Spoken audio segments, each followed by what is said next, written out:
Thank you. Thank you.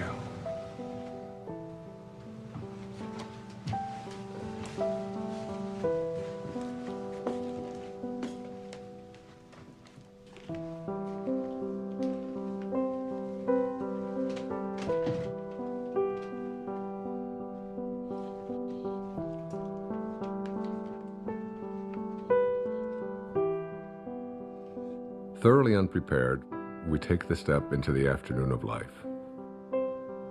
Worse still, we take this step with the false presupposition that our truths and our ideals will serve us as hitherto. But we cannot live the afternoon of life according to the program of life's morning. For what was great in the morning will be little at evening. And what in the morning was true, at evening will have become a lie.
Oh, hey. Hey. Thanks, honey. Oh, hey, could I get some cream? Sure. Sorry. Didn't see it there. Thanks. Okay, we're all packed. I got the snacks, Jason prescription, boarded the dog, car payment, called the neighbors. Hey, Jack. Jack? Jack, I need you to turn off the video game and come downstairs and have breakfast. We're gonna leave in a little bit. Let me just finish this level. Okay, fine, but then we're unplugged all weekend, got it? I don't even know what that means, unplugged. It's a very sad commentary on our life. Hey, sweetie. Time to get up, sweetheart. Is it tomorrow? It is tomorrow. It is, and we're gonna go on vacation, and we're gonna have so much fun, but we gotta miss the traffic, so let's get going. Gotta get up, monkey. Okay, off you go.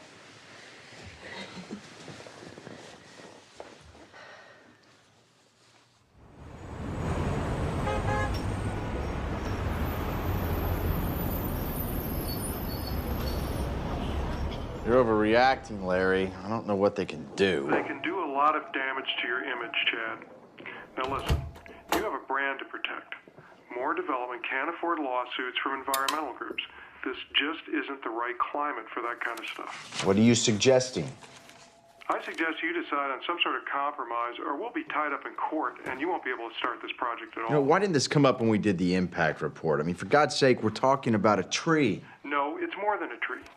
Chad, your pre-sales are already dropping, and now you're giving off the appearance of being insensitive. I am insensitive. It's a tree. You're paying me a lot of money for You know advice what, that you're not Larry, listening we'll to. talk about this later. No, wait a minute, Chad. You're Just- charging me Chad, by the please, minute. I'm hold on. hanging up now. Don't hang. What was that about? I'm 80% done with this subdivision. Why don't you just not build near the tree? Then I lose money and you don't get your bonus. I'm not reconfiguring an entire section of it because of a tree. Never mind then. Have you made a decision about the board meeting this weekend in Monterey? Wait, what is this about? The House of Hope and Promise. Ugh, next time someone asks me to be on one of these boards, shoot me. Hugh Johnson is on it, remember? I went to great lengths to get them to ask you to be on it. Yeah. If Hugh Johnson's on the board, I'd better be on the board. In case you've forgotten, the House of Hope rehabilitates homeless families. I have put all of the information in this file for you. You can catch up on their mission in the car on the way there. I know what their mission is. It's to give handouts to people who can't handle things themselves. You know what? I never got a handout, and I managed okay. I will call your publicist and get them to say something about your philanthropic work. Hey, actually, that's a good idea. That'll deflect from the whole tree issue. Always thinking.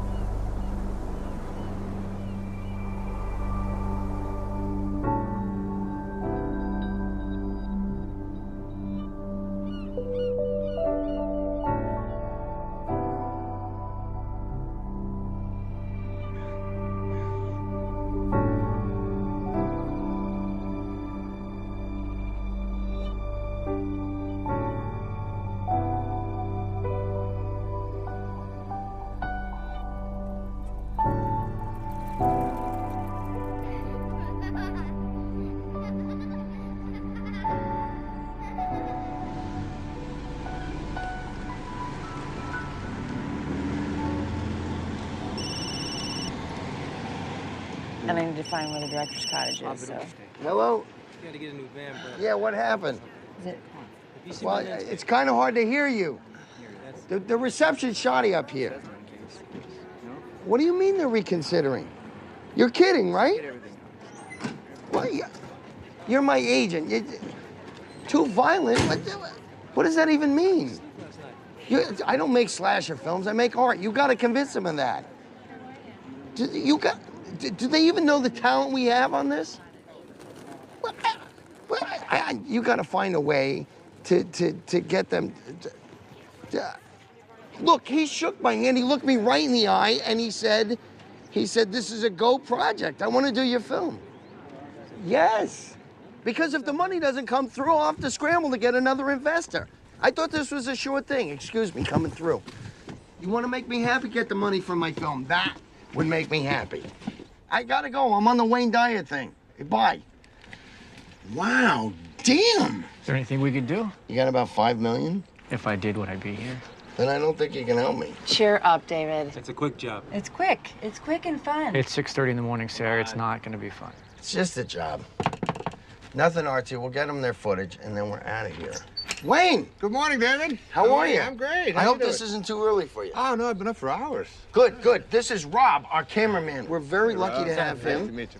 Ron does sound. Hey, Ron, nice to meet you, my And friend. this is Sarah, my production coordinator. Sarah. She's Pleasure. very resourceful. Great. If you need anything, just ask her. Got it. So if you're amenable, I thought we'd head down to the social hall area and then set up down there. Let's do it. I'm ready. I've been ready for hours. Yeah. Oh, let's do Grab it. your cape. Let's go. Super. After Do it. you, Jonathan. All right. All right. How'd you sleep? I slept great. Oh, is there I'm anything? excited about this. Is there any expectation I should know about? I have no expectations. I'm totally in your hands. Whatever you want to do, I feel sorry Okay. for you, Dr. Dyer. You're sorry you said that.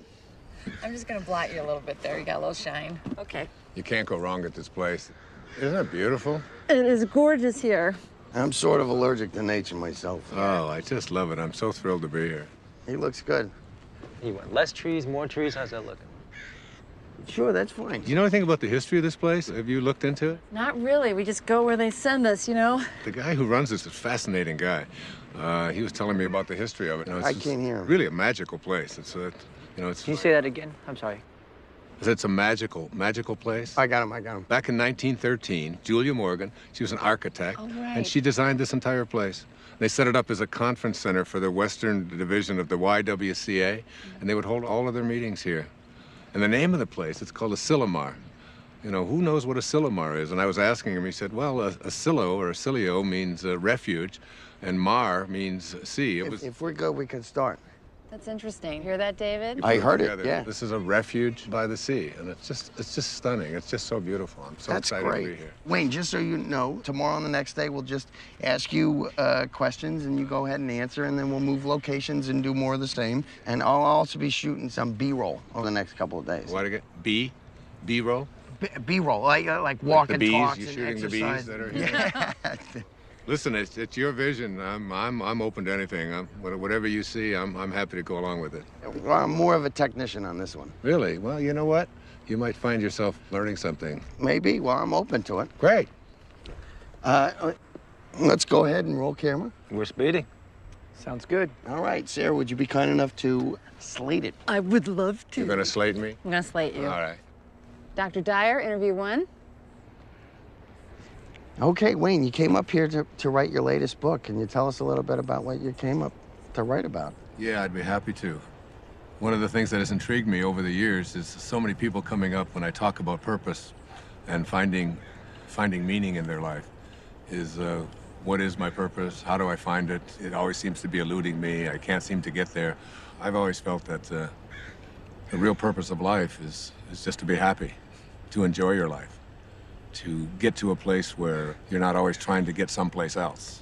So many people spend their lives striving, trying to be someplace that they're not. They never get to arrive.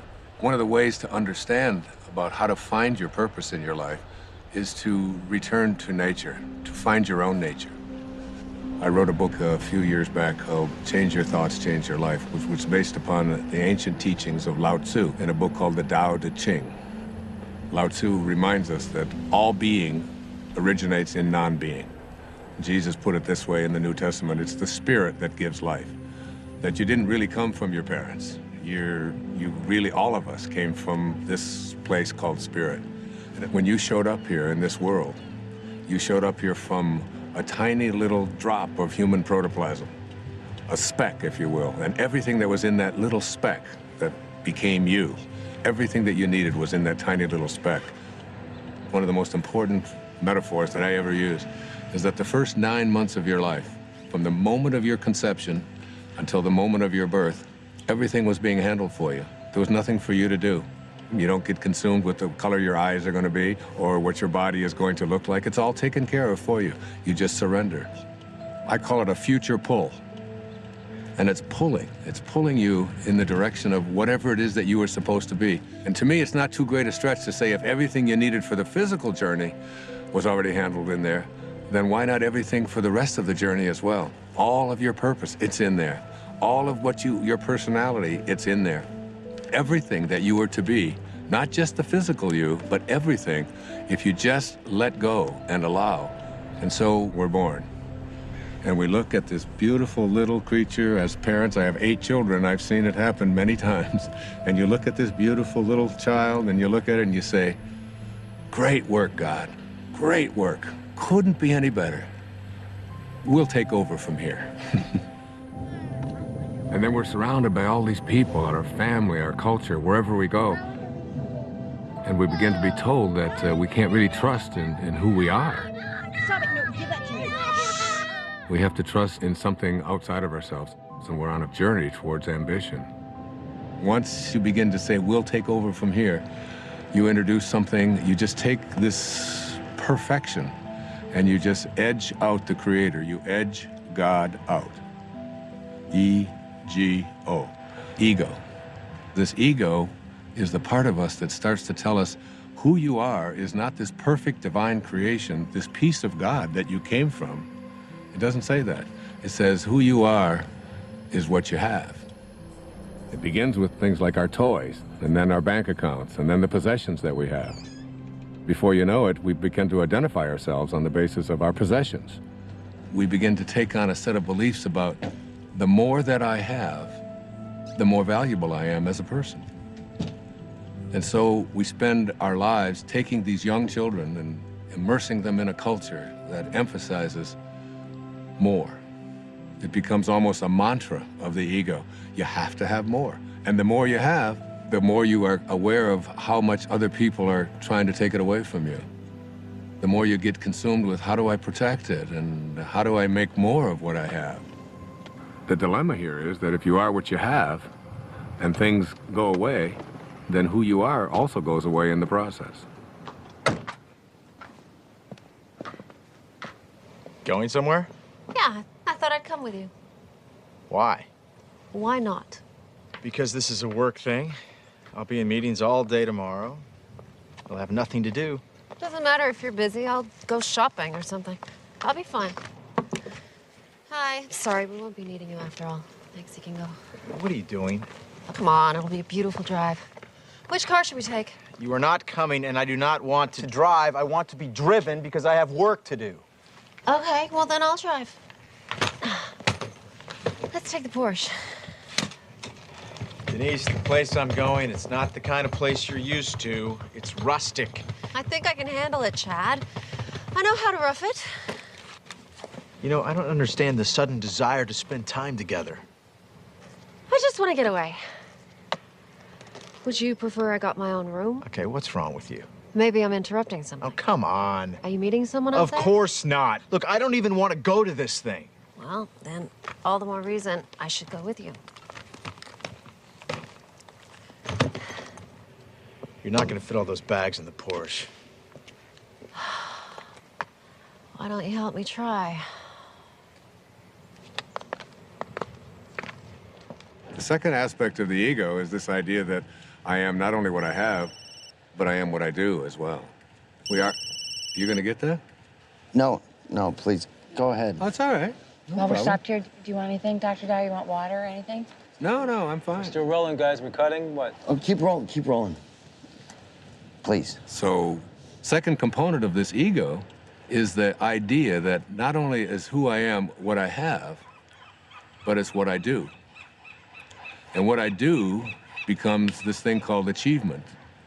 And in this whole world of believing that I am what I do, we become consumed with this whole idea of my success, my value, my worth as a human being is based upon how much I accomplish. So I have to make more money, I have to get a promotion, I have to compete with everybody else who's trying to get what I have. We are taught this over and over and over again. All of our young people are taught this when they go out into athletics. The most important thing you can do is be number one, and you say, we're number one, we're better than everybody else. And we constantly find ourselves in this competitive notion again of believing that our world is one in which we have to compete. That's what the ego says. Now, the third aspect of this is the idea that I am what other people think of me. That is, I am my reputation. Particularly, this is relevant for young people who are taught that you have to dress the way other people think, and if other people don't like you, then there's something wrong with you. If you're consumed with that, then you're going to be something different every time you turn around. Now, this is particularly relevant with women, especially in relationship to the family. Women are often taught in our culture and our society that the only way that you can fulfill yourself is by how you relate to your family, to yourself as a daughter, to yourself as a mother, to yourself as a grandmother. And while these are very important and creative aspects of every woman's life, if that's the choice that they make, it's not necessarily the only thing. And many women feel that deep within them that they have a calling to accomplish something great, to make a contribution. And oftentimes we'll put it aside. So what I encourage women to think is, don't ignore that calling inside of you. Don't ignore the part of you that says you came here to create something powerful, and you have just as much of an influence in doing that, just as much of a right to do that as anyone else does. Sure, I saw that one too. I wonder if I can get the whole collection on DVD. I think that might be a possibility. You know what my favorite episode is? I don't. Kick the Can. Now that is a good one. You know, when all the old people become young again. Yes, heartbreaking, isn't it? You know, I the other episode I like is the one where... You know what, I'd like to check in. I'm sorry. Are you with the wedding? No. There's a wedding? People actually get married here? Yeah, all the time. Oh, I'm not criticizing it. I think it's charming. Chad Moore. More development? Yes? Ethan Lipton. I used to work for your company a few years ago. Oh, right, yeah. Yeah, in accounting. Yeah, sure. Darling, we'll talk later, okay? Okay, great. Oh, be sure to tell the guys to show up on time tomorrow night at the rehearsal dinner. This whole weekend is going to be a continuous celebration of love. Well, I do like love. Well, that's why I'm in this business. Bye. Are you getting married? No, I'm with the band.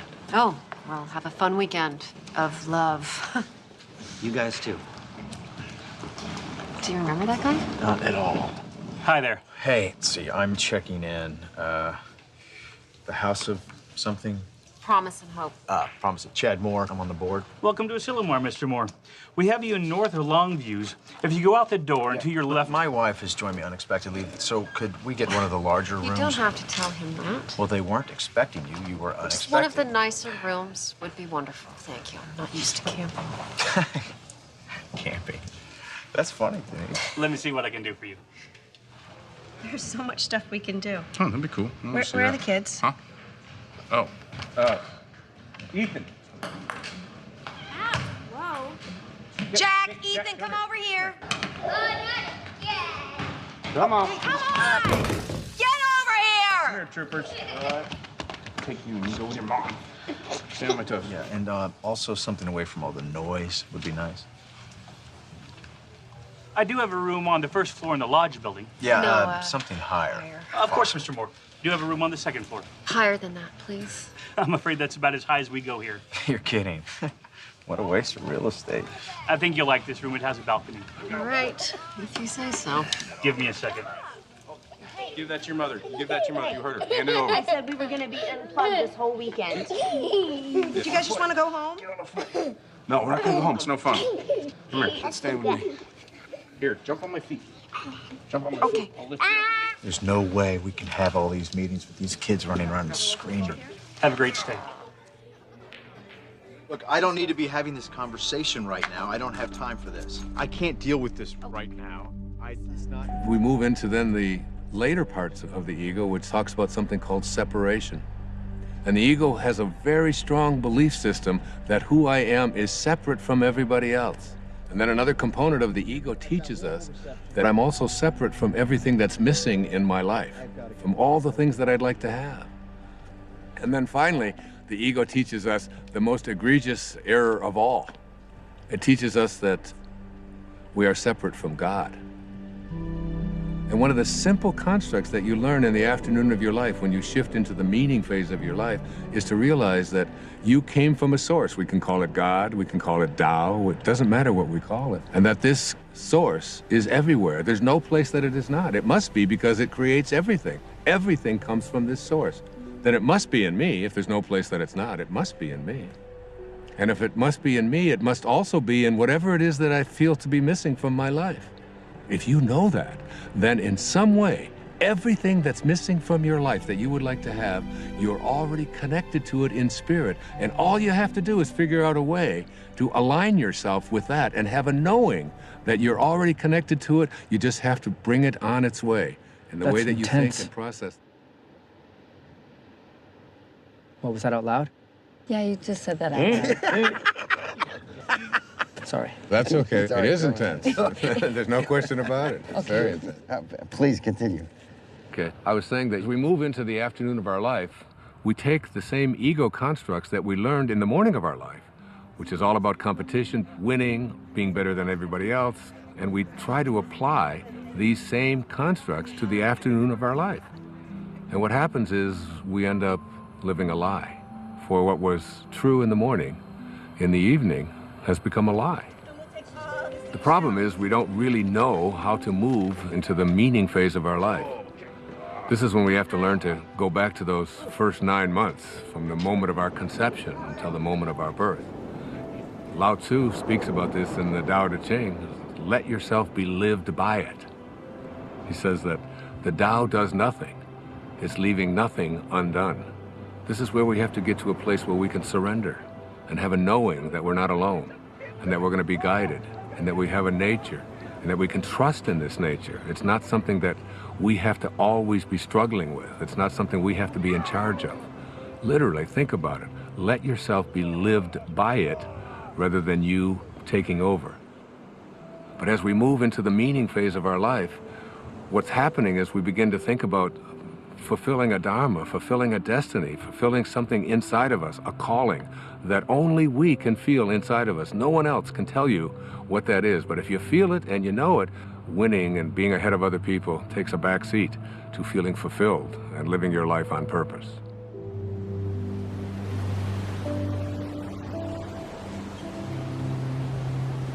I'm coming to get you. No, Ethan! Don't throw sand.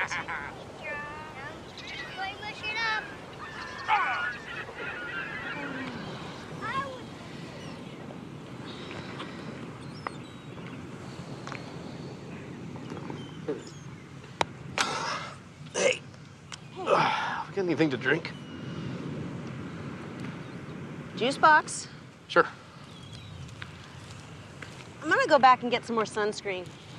Really? We got clouds. No, they can still get burned. Okay. You gonna walk back? Yeah, I'll be fast. Well, we can wrap it up here. No, no, look at them. They're having so much fun. I don't want to drag them away. I'll be right back. Okay.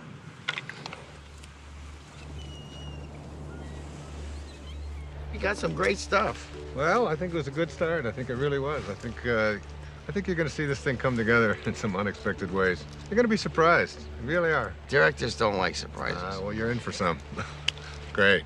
I'll see you in the morning. I look forward to it. Thanks for everything. It was great. Thank you. Thank you, guys. Thanks for everything. Yeah. Thank you. You're welcome. You got See you your later. ride? Yep. Okay. See you tomorrow. Thank you.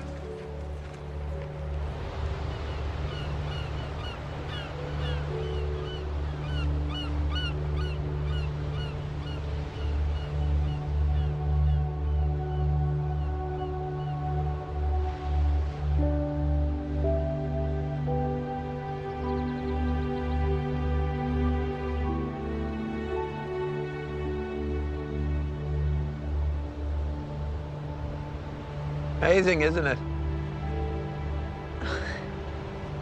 Yes, it is. Looks like they're reaching for each other. Sorry?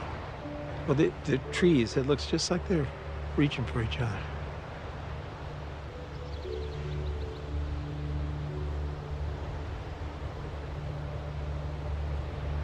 Yeah, you're right, it does. The whole place. It's like a different painting every day. You know, you're very fortunate to work here. Yeah.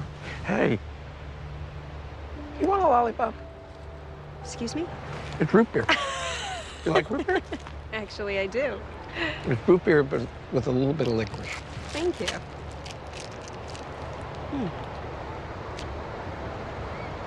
I like it.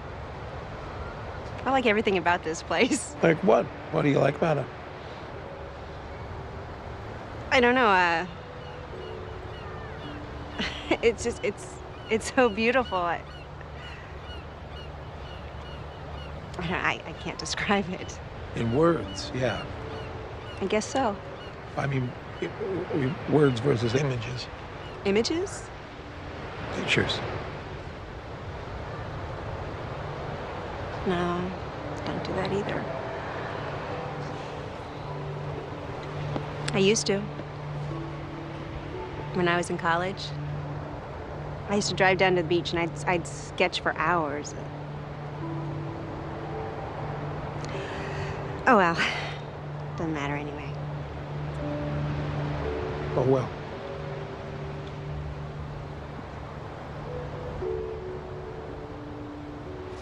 Hey, Mom, where you been? What? We got cold. You eating a lollipop? I am. Bring any candy for the kids? No, I'm sorry. Oh, that's all right.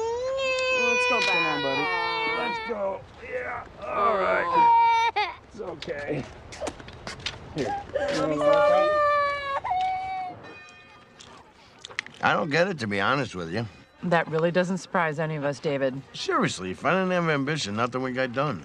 Is that supposed to be a comment about us? You have a napkin, please. You know what I mean. Like we're supposed to sit around and wait for things to happen to us magically. There's nothing wrong with a little magic in life. I can't trust magic. What I can trust is my own will to get things done. That's my main problem with what Dr. Dyer's saying. Okay, he's right there. You want to keep it down? He didn't hear me. Dr. Dyer, you want to come hi. join us? Sure, I'd love to. How you guys doing? Great. Good. This chicken's great. Good, good. So, Dr. Dyer. Yes. We were all just discussing the Right. first interview and all Mhm. those things you said. And basically, David thinks that it's all BS. What? David, really? I don't think all of it is. I mean, I'm entitled to my own opinion, right? Absolutely, you are entitled to your opinion, and I respect it.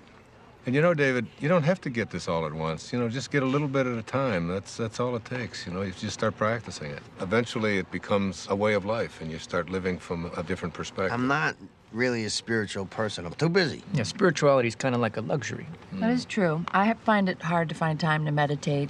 Let me ask you this. Do you think that you're an inspired person? Do you live an inspired life? Do you feel inspired? I have no idea. Really? Well, let's take an example. Let's supposing I had an apple pie that we had just made. And out of this apple pie, we take one slice. We take the rest of the pie, put it over here, and I take this slice and I give it to someone. Let's say I gave it to you, Ron, and I say, Ron, what is this? That's an apple pie? How do you know that? How do you know it's an apple pie? Because it came from an apple pie.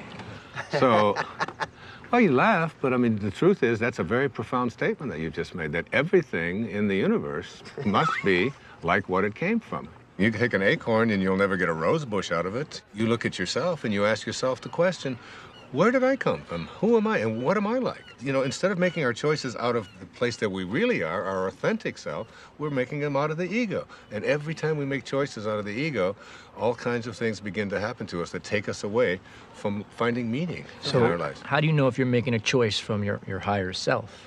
You gauge everything on the basis of how you feel. Are you stressed out? Are you anxious? Are you fearful? Are you angry? Do you feel good about yourself? Do you feel like you're on purpose? Do you feel like your life has any meaning? When you're operating out of the only part of yourself that is authentic, bliss is your response. But what about the upside of ambition? I mean, I'm a filmmaker, and if I didn't, doesn't ego serve me? I mean, if I was going with the flow, I'd never get a movie made. That's a conclusion that you come to because you think out of the ego. You know, the fact is that you might even be able to make much greater films if you came out of a higher place. Imagine yourself as being able to live and work and do everything that you do from this place that, well, it's called Dharma. What's Dharma? Dharma is a spiritual principle that implies there is a purpose to our lives. Like an otter has a Dharma, a bird has a Dharma. Everything has a purpose. And when you find yourself living from that purpose, you have found your Dharma. Your Dharma is something that you will be living by. And rather than constantly using the ego, you will begin to say, this is what I'm here for. It's like, I call it a calling. It's like an inner calling. How do you know what your Dharma is? Like, what if you can't even find your Dharma? Yeah, I can't even find a date, let alone my Dharma. Well, your Dharma isn't anything you're ever going to find. Your Dharma is something that you're always connected to. It is your divine purpose. It is something that you are aligned with throughout your entire life. The ego has kept us away from it. Excuse me, I have to take this. This is what I'm talking about. I'm sorry to interrupt. How does this help me find a date exactly?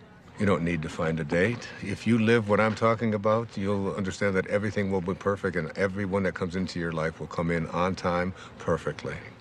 You're a divine creation of God. You're a spiritual being. You don't need anyone else to confirm that. I love that. It's true. Dr. Dyer said it was. It is true.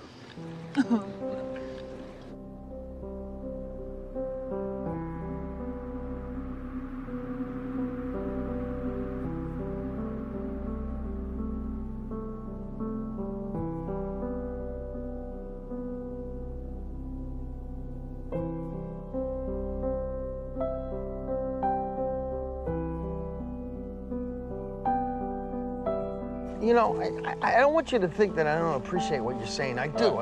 Not that you would necessarily be concerned with what I'm saying, because that's the ego telling you what to think, right? So you were listening? Yeah, I'm listening. I just think it's good to have a plan. Well, what's your plan? To be a successful filmmaker, to make a name for myself, to make money, to have a good relationship.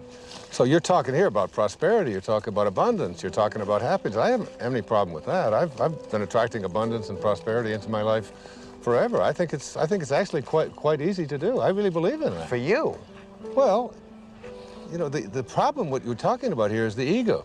The ego and your attachments. You know, you become attached to you know, how much money you're making and how well your film is doing and is everything working the way I've been told that it should work. When you become attached to things and they go away, you then lose who you are. But it feels so much like survival. We're not talking about survival here. We're talking about a shift away from the morning of your life and having to do everything for external reasons and moving into a higher place in your life. Why don't we start with that tomorrow? How to make this shift? It's a good idea. You know, I tell my audiences all the time that if this is something new to you and you've never heard it before, There's a shift probably heading your way as well. Yeah. That's all I need. It could happen.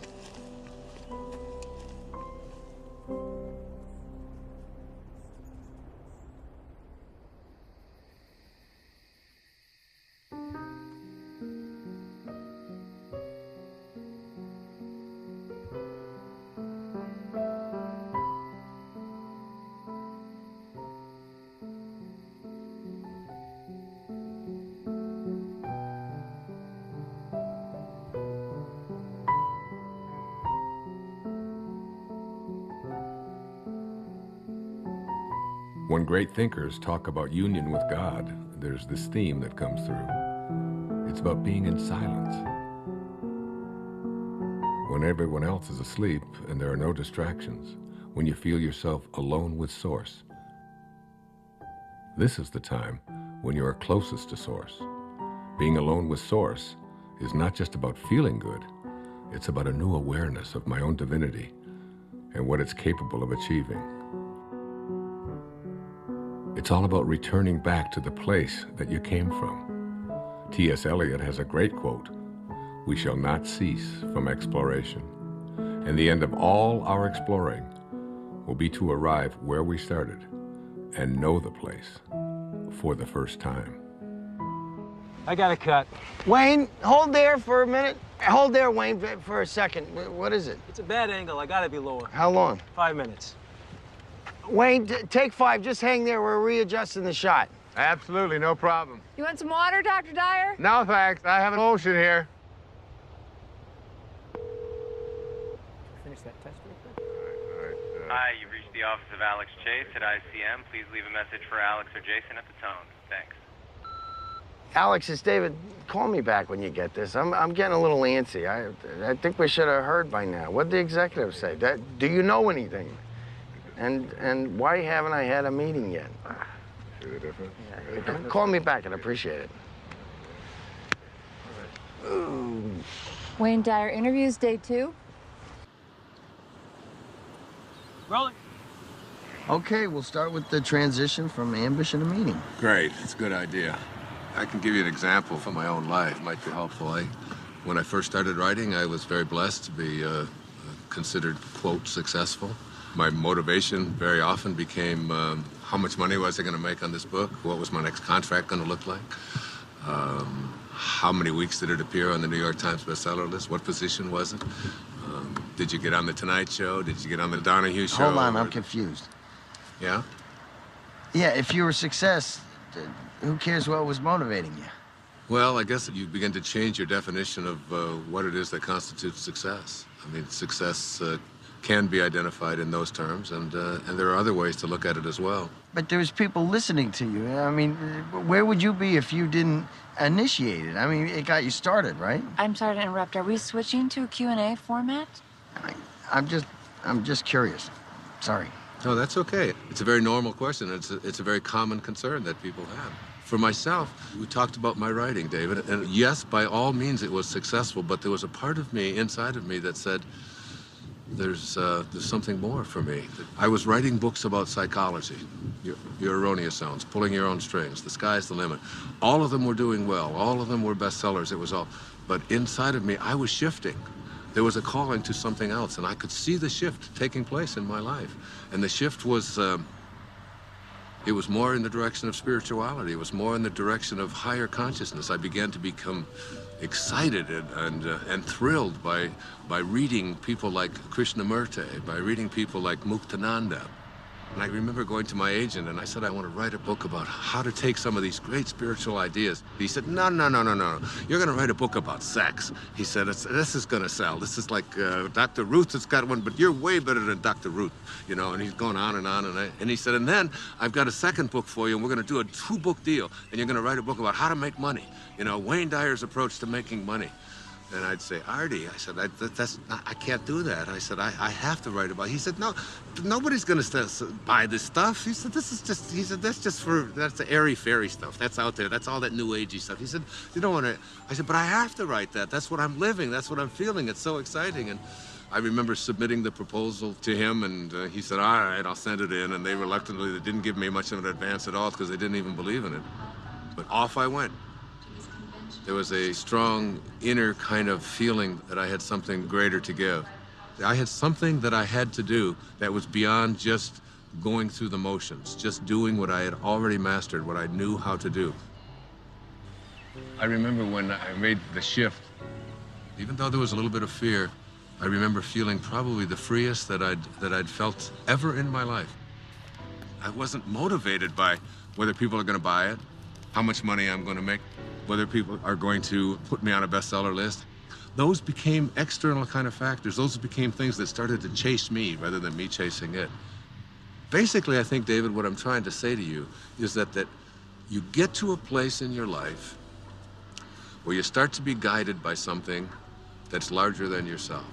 Just stay aligned with what you're here for and stay in harmony with Spirit, with God, with Source. Stay there. And as you stay there, the meaning phase of your life begins to take over. And once you cross over into the afternoon of your life, it's impossible to go back. Wait, Monday? You can't keep telling me Monday. If it was coming through, it would come through like 5 Mondays ago. Well, we can take a pause here for a second. You are not telling me this right now. What do you mean? They're replacing me?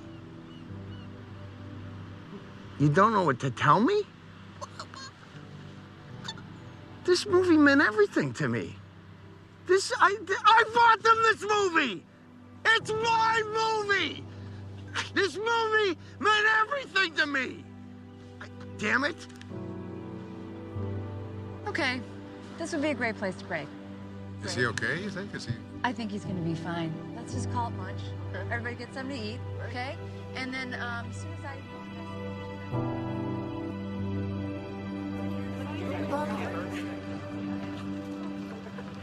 Lunch is 1.5 hour. If anybody is interested in the Marin County project, Hey, you up for a late game of golf? Oh, absolutely. Okay, I'll reserve it. Thanks. You know how long this meeting's gonna last after lunch? I don't really know. I think they're saving some of the big items until the end. Like what? Well, they're $1 million down in the San Francisco project. The contractor underbid, now they're over budget. You know what? Listen, you can catch me up on all that stuff this afternoon when we play golf. You're not coming back? Oh, no, I am. I'm gonna try. I just, got a lot of work to do. See you later. Okay.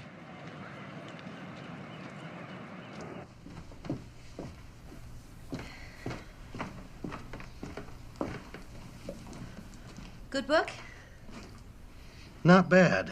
I'm sort of a slow reader, but it's being patient with me. You said you worked for my husband? A long time ago. I don't think he remembers me. Oh, I think he remembers you. Well, he let a bunch of us go all at once, because, you know, he needed to scale back. Sorry about that. Hey, it's okay, truly. It's one of the best things that ever happened to me. I needed to try some different things, pursue some other avenues. Like your music? Like my music, yeah. Well, it sounds like your story has a happy ending. Not yet, I hope. No. Don't rush me now. No, that's not what I meant. I meant you seem happy. Well. Hey, you know what? You and Chad ought to come to this party that we're playing at tonight. Oh, thanks anyway. Yeah, come on. It's supposed to be a continuous celebration of love. Isn't that what she called it? Oh, yes, I think she did. Okay, so you guys have to be there to help us continuously celebrate. I can't crash a party. I just invited you. You can't invite us. Too late. Sorry. Happened. No. Thanks, though. I'll see you around. Okay. Wear something comfortable.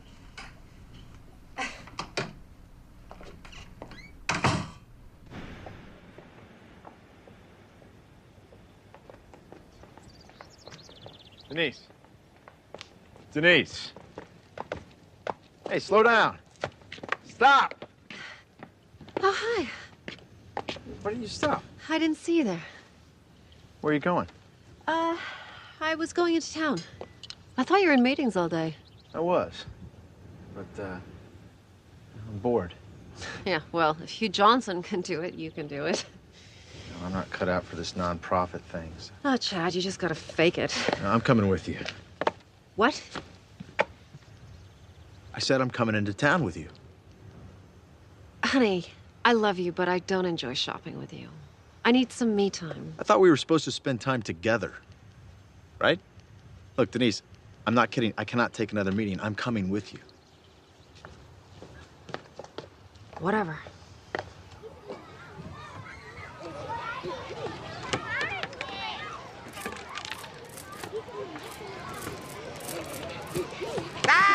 Hey! Guys! Stop it! Take it over there or you're gonna lose the water guns. Oh, they got you all wet. Oh, it's no big deal. It's just water. Water is soft. Don't give it another thought. It's great. I am so sorry. Don't be sorry. I've got 8 kids of my own. I've got grandchildren. You know, these things happen. Things get messy once in a while. It's fun. Well, thank you. That makes me feel a little bit better. I always see it as an opportunity to sort of practice what I call non-interference. Oh, I wish I could do that. Oh, you can. Of course you can. Really? I mean, I'm their mother. Isn't that a little irresponsible?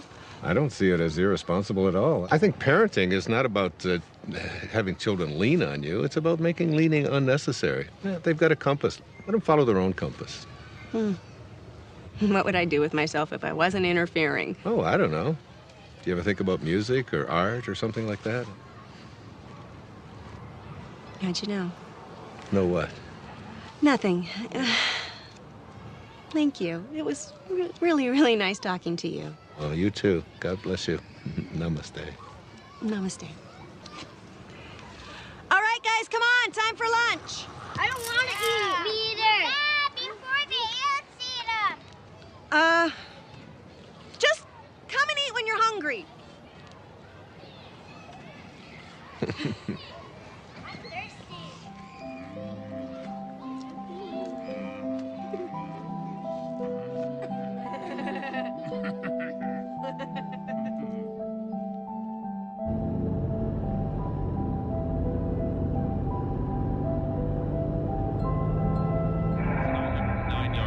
Touchdowns and only 5 interceptions. Now listen, Bob, the next Peyton Manning, you want to put 10 bucks? And definitely he had that signature moment during the game against the Bears. But, you know, he could have cracked many quarterbacks. On Tuesday, 5.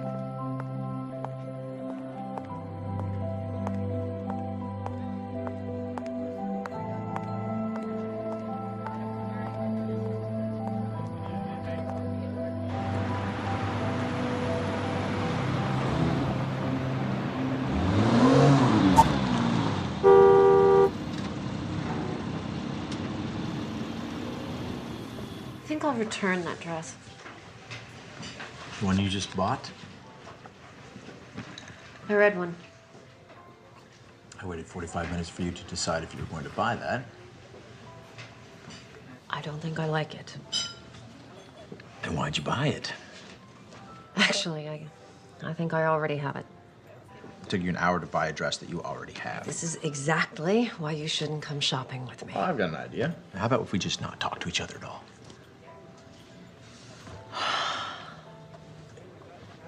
Jesus, Chad. I really should have come alone.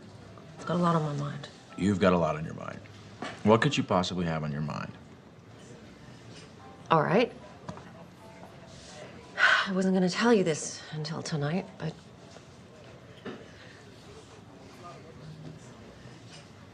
What? This weekend is a write-off for you, right? Because you're on the board of that charity. Right. You're about to have another write-off. What's that supposed to mean? Ugh, God, I'm trying to put this in a way you can relate to. Yeah, well, I'm not relating. I'm pregnant. What? You're joking. No, I'm not joking. I don't want kids. I know. I didn't either. But this just happened, and I thought, I don't know, maybe it's time for change. You know, that we should experience this thing that everyone says is so wonderful. You know, maybe it's time to stop being so selfish and start thinking about something other than... I want to be selfish. I like being selfish. I like our lives. We come and go when we want. We're happy. Oh, you think we're happy, Chad? I don't know if we're happy. I mean, God, you're always at work. We never see each other anymore. I'm always at work because I need to buy you the things that you want, Denise. Cars, clothes, houses, everything you want. But still, it's not enough to make you happy. Please, keep it down. I want this baby. I think it could be the most wonderful thing we could do with our lives. Come on, I get what this is about. This is about you feeling like you haven't done anything in your life. So you think you need a baby to feel validated. Well, you know what? I don't. I worked my way up from nothing, and I will not sacrifice our lifestyle so that you can indulge in yet another distraction. Wow. A baby is not a pair of shoes, Denise. I know that, Chad. You are so cruel and you're so mean. God, you used to be fun. What happened? You planned this, didn't you? It was an accident. Sir, I'm gonna have to ask you to leave. Please. It can happen. How could you do this? How could you do this? Thank you so much. Thank you for making this the tender, precious moment that every Tender, woman precious dreams about. moment? We don't have tender, precious moments. we You know what we don't. did have? We had a prenup, an agreement. You signed it. No kids. I know, and I changed my mind, okay? People can change. Well, you know what? Chad. I didn't change my mind. Well, what are you gonna do about it? Divorce me because I'm pregnant? I might. As a matter of fact, I'm definitely divorcing you. Will you please shut up? I'm Okay, definitely fine. I don't care. Go ahead. I'm better off raising this baby without you. Good luck. You signed that prenup. You won't get much. I'll make sure of I it. hate you!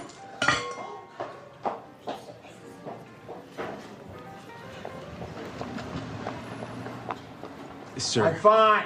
I still need I'm you. fine. Sir, I am still gonna have to ask you to leave. Oh, I'm leaving. Don't worry about paying. No, I am definitely paying for this meal. Please, sir, it's not necessary. Oh, she's got my wallet. Hey! You took my wallet, you kleptomaniac! You left it in the room, you moron! I'm calling my lawyer. I'm calling my lawyer right Oh, now. really? How are you gonna do that without your precious phone? Hey, come back here! Come back!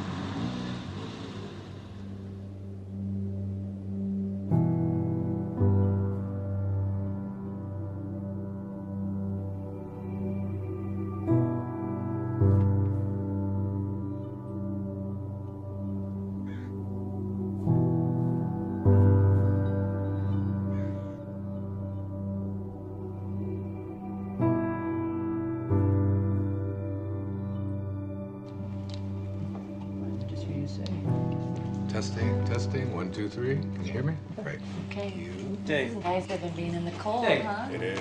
You want to stay with the same frame size, right? Yeah, sure. Okay, guys. Ready. Okay. Crossing. Okay, Wayne, can you just shift your chair just a tiny... Sure. Thank you. Oh, perfect, perfect, Okay. perfect. Okay, so we good? We are good. All right. David. We're rolling. David? David, why don't we take it from where Wayne was talking about the shift? We can just continue from there. Sounds good to me. Okay, this shift, this movement from ambition to meaning, from the morning to the afternoon of your life, generally it's preceded by what we call a quantum moment. Sounds strange, perhaps, to use a term like that, but quantum moment really refers to the characteristics of what it is like when you have what Maslow called a peak experience. The first of these qualities, there's 4 of them. The first of them is that it's very vivid. The second quality or characteristic of these quantum moments is that it's a surprise. And the third characteristic of these quantum moments is that they are benevolent. They always feel good. The fourth and final quality is that it's enduring. That is, it isn't just something that comes and then goes and it's out the window. It lasts with you forever. For example, I left drinking behind in my life 21 years ago. And I couldn't even imagine that I could have given it up because I'd always had 2 or 3 beers every single day for the previous 10, 15, 20 years. I couldn't even remember a day when I hadn't. And I knew that I had to make that change. And it was 4:05 a.m. in the morning. I could remember the clock when it turned. I woke up, and there was like a breeze in the room, something that I'd never experienced before. The smell of roses. This was 21 years ago now.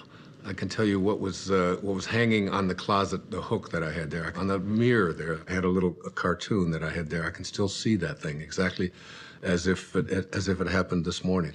The vividness of this is something that I've never, ever been able to forget. I can remember how surprised I was at what was happening at that time. It was almost as if some kind of force had taken over, and I was just amazed by it. So if you're lucky this happens to you, David, it has nothing to do with luck. It's like when the moment is right, when you are in a different state, in a different place in your life, exactly what is supposed to happen will happen for you. The low points in your own life, these times when you think that nothing could go any worse, oftentimes are the things that we need to propel ourselves to a higher place. Let me give you an example. The night before that moment that I just described to you, I had taken my entire family, 5 children, and my wife, and we had all gone to this restaurant. And like I always did, every single time I went to a restaurant, I ordered not just 1 beer, but 2. And that was so that in case the waiter wasn't there when I wanted my second one, I would be able to have it. And the waiter said to me, "Oh, excuse me, sir." He said, "I'm sorry, but I can't serve you alcohol." And I said, "Why?" He said, "Well, last night one of our waiters served someone who was underage, and we had our license suspended." I said, "Come on, we're getting out of here." And I made each one of my children get up, get back into the car, strapped into their car seats and so on. My wife, who, God knows, had so much to do, and it was such a hardship for her. But it didn't seem to matter to me at that time, because I wanted to have my beers, and I was making myself more important than everyone else. And we drove off and went to another restaurant. And I can remember thinking that night as I went to sleep how ashamed I was. My wife tried to talk to me a little bit about it, but I would have none of it. I was right, and that's just what the ego always makes you. It makes you right. And that night, that experience that I had at 4:05 a.m. the next day, not only did it get me off of alcohol, it probably saved my life. It transformed my life in so many different ways. And it was all because I was open to it. You don't believe that? Sounds like more sitting around until some sort of epiphany comes to you. It's not about waiting around. You know, in the Tao, one of the great lessons that I learned is that it teaches us how to be soft, how to be flexible, how to not be always in control. One of the great teachings of the Tao says that let yourself be lived by it. But you didn't do anything. That's the whole point. That's the place you want to get to, where you just allow. In the recovery movement, it's called letting go and letting God. Allowing this source that is always flowing through each and every one of us to do and perform its magic. And that magic will always work in our best interest if we just surrender to it. If you could just stop interfering in your own life and just let yourself be done. If you can get to that place, nothing will be left undone. Everything that you need will be there for you.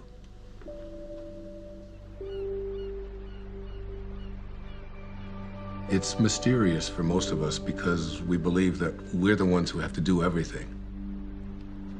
Isn't it interesting that you had everything you needed in the first 9 months? Why isn't that true for the next 90 years? Because we interfere. When I was 19 years old, I was in the United States Navy and as an enlisted man. And I was given my assignment to join the aircraft carrier, the USS Ranger. And it was on deployment in Yokosuka, Japan. So I boarded a refrigerator ship, the USS Vega, in Alameda, California. And just as I was getting on that ship to take my 29-day voyage across the Pacific Ocean, my Uncle Bill Volek, who was a school teacher in Hayward, California, handed me a copy of a book. And the book was a collection of short stories written by Leo Tolstoy. He wrote not just great novels and great stories, but great spiritual literature as well. He was considered to be the soul of Russia. And the first story in this collection was called The Death of Ivan Ilyich. Now, Ivan Ilyich was a judge who lived in Moscow. One of the more important features of this story is his relationship to his wife, who he basically hated because he despised his work. And he felt that she had pressured him and pushed him into doing this, that it was a prestigious thing to do.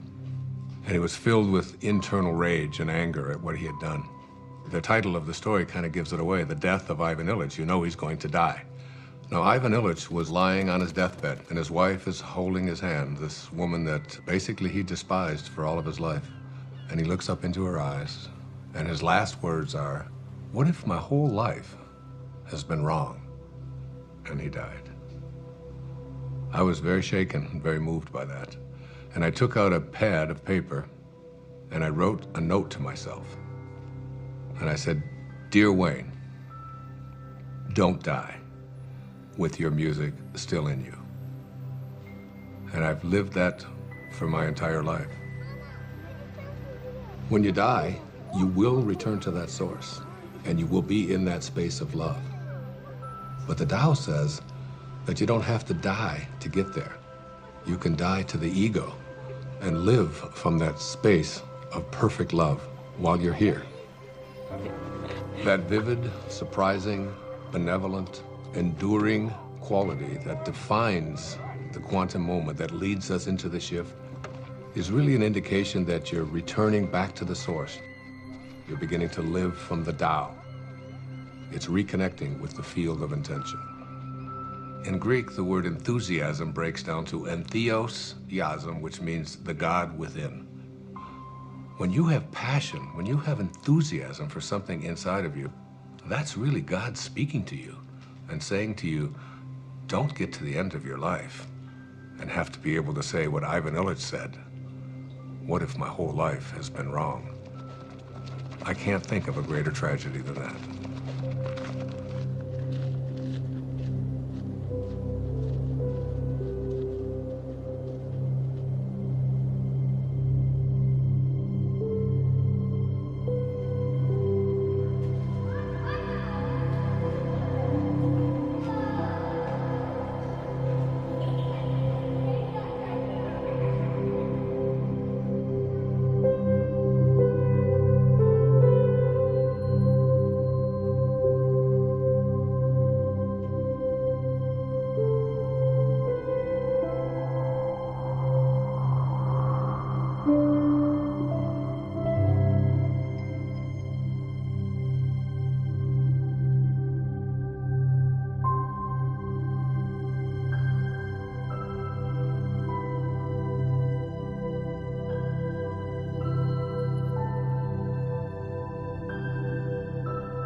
Hey, Mom!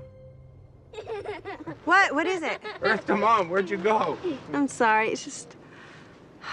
It's so beautiful. I was imagining how I'd paint these trees. You don't put paint on trees. Oh, no, honey, it's, like make a painting of it. You know, like you make a picture in school? Mom, you're not a painter. I haven't seen you paint anything. All right. Next one to that rock up there. Wiz, go! Go! Let's go get him. Let's go get him. Go, Wiz, come on! What did you do? I'm losing.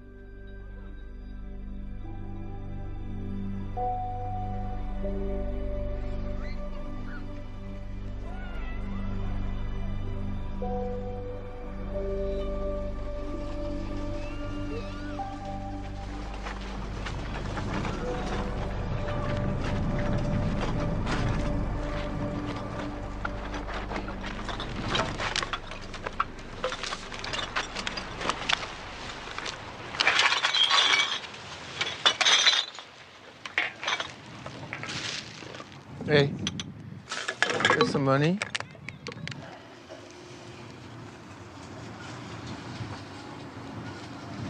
God bless you.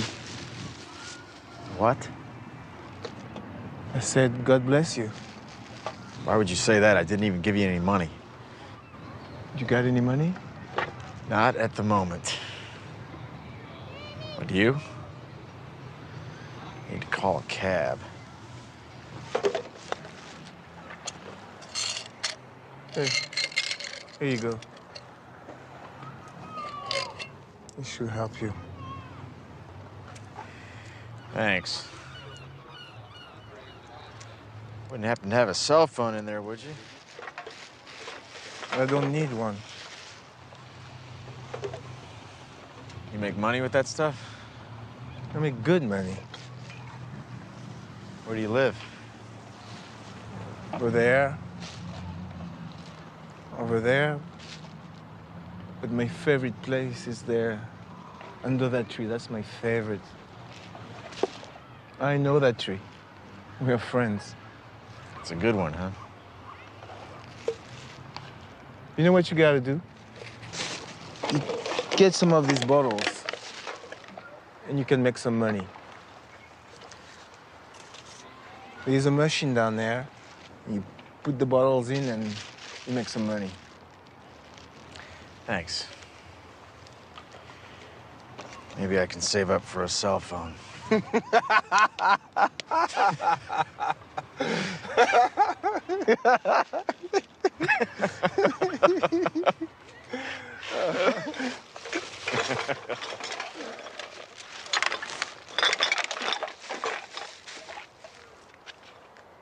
Hey. Do you have some money?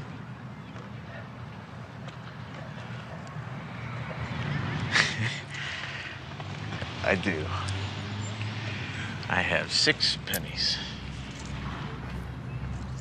God bless you.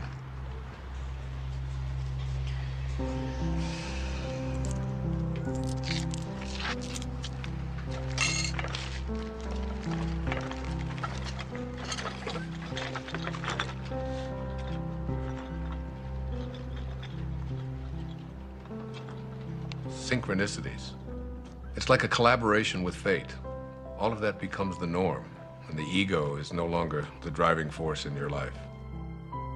You begin to recognize that there's a powerful organizing intelligence that's in all things, and it's working with you and for you, almost as if you're making it happen by just being connected to your source. The destiny that appeared to be imposed upon you by something outside of yourself is no longer the relevant driving force in your life. You're connected to the source, and it's almost as if this divine organizing intelligence, God, the Tao, whatever you want to call it, it's almost as if it's saying to you, you play the music that you came here to play, and I'll be there to help you overcome any struggle or any obstacle that comes along. And it's not going to be a struggle because Source is supporting you. Yes, hi. Could I get a cab, please, to Monterey Motors? Yes. Thank you. Thank you very much. Bye.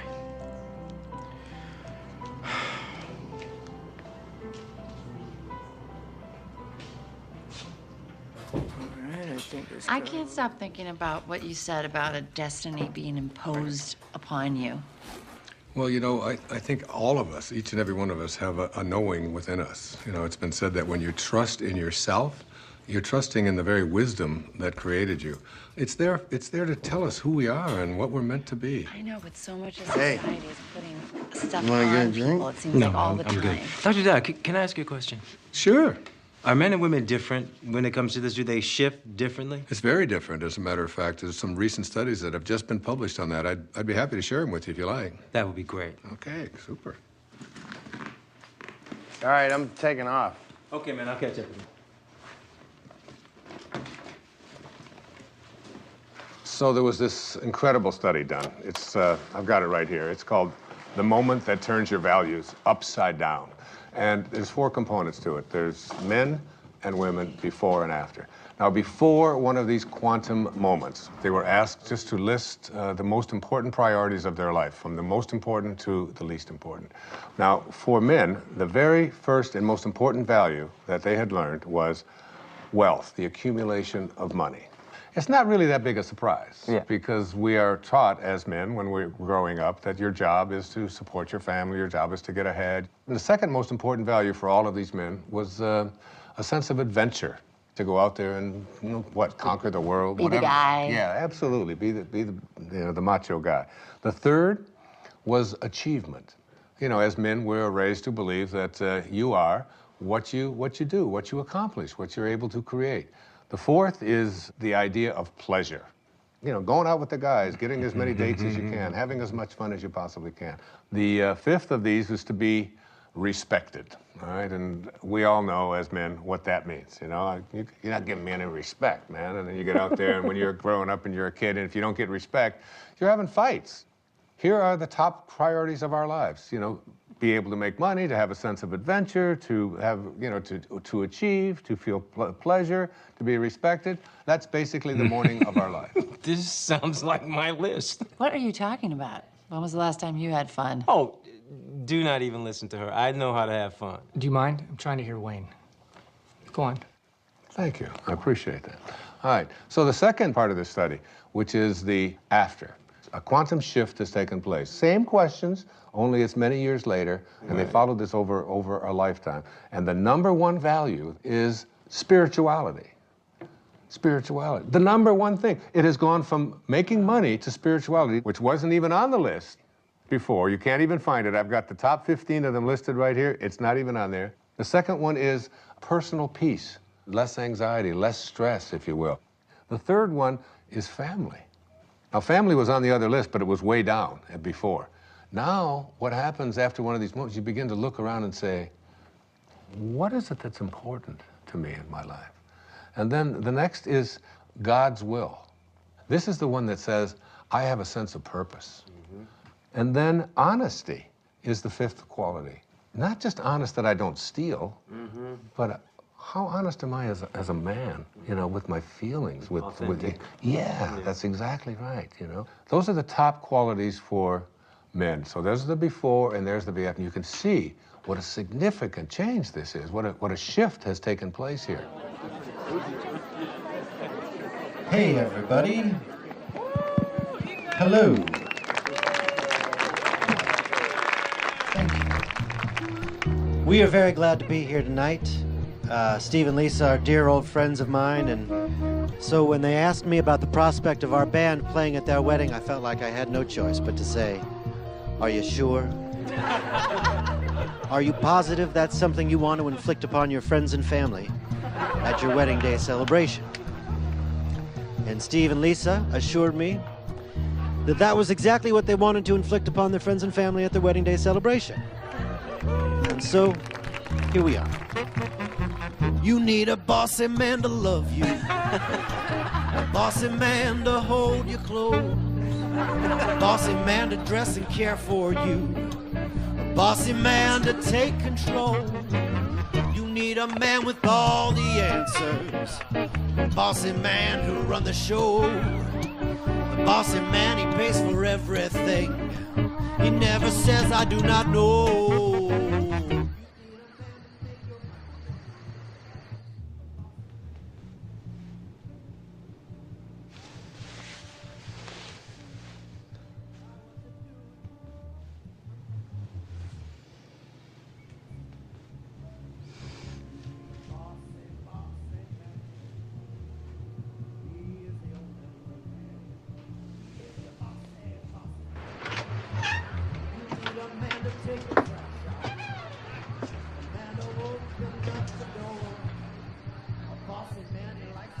Okay.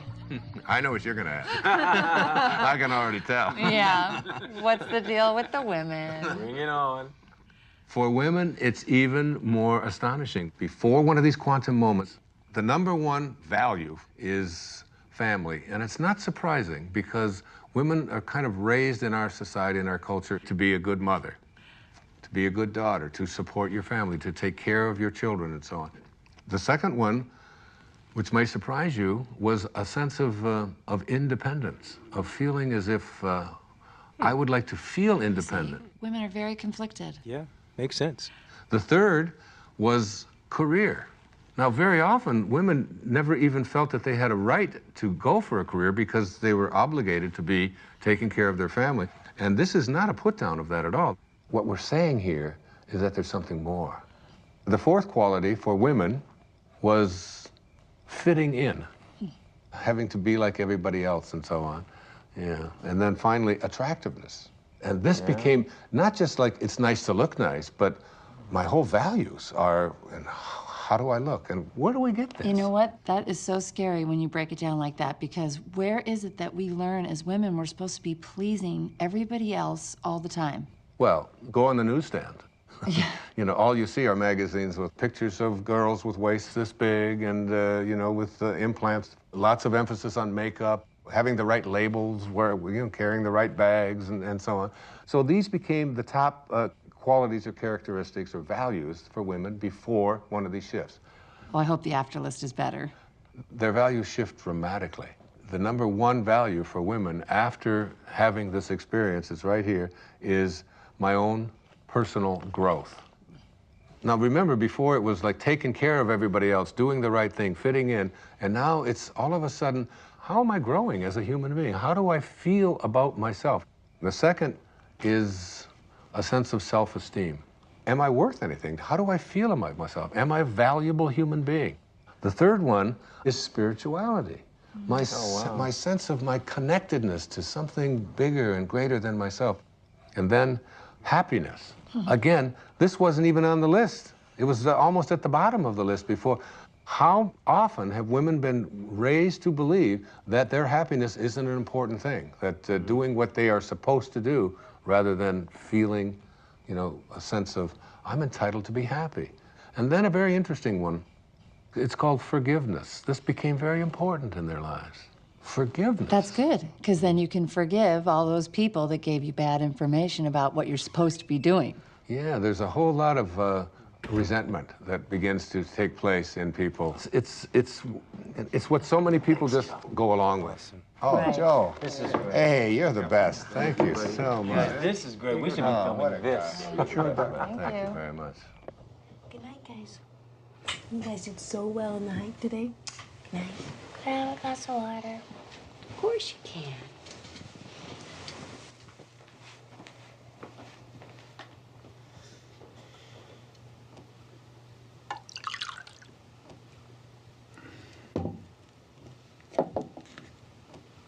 Jason, what's this? This paper and pencil wasn't here before. I don't know. No idea.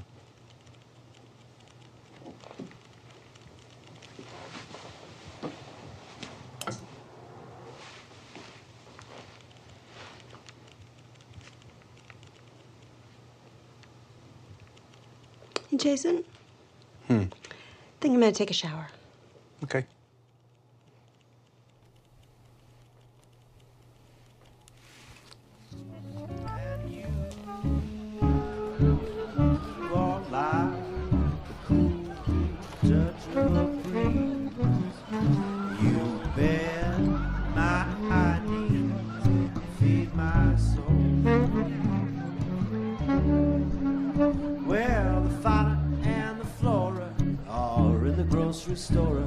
Someone's getting rascally and spry. Fauna says to Flora, I really do adore ya. Flora says, I know, tell me why. You are like one hot spot in the sun after a long winter storm.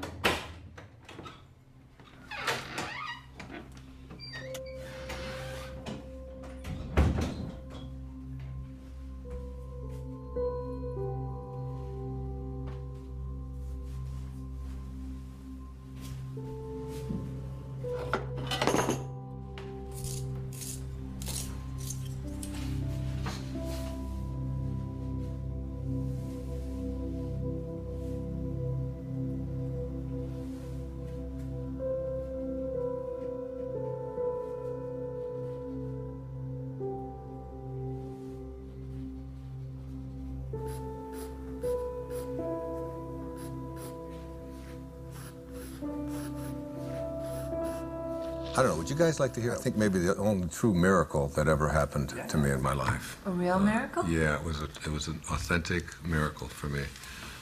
It was a healing that took place that I still can't explain. So it was in the year 2000, and I had taken a group of 25 people on a spiritual tour to Assisi. I've made several visits there. In fact, I wrote an entire book called There's a Spiritual Solution to Every Problem, based upon the prayer of St. Francis. And I lectured for a couple of hours about it, and we all had visited the places where St. Francis had lived and performed so many of his miracles. The next day, we were going to take a tour to a place called San Damiano, where St. Clare, who was the first female to ever become a part of the Franciscans, lived. And on the third floor there was the bedroom, exactly as it was in the 13th century.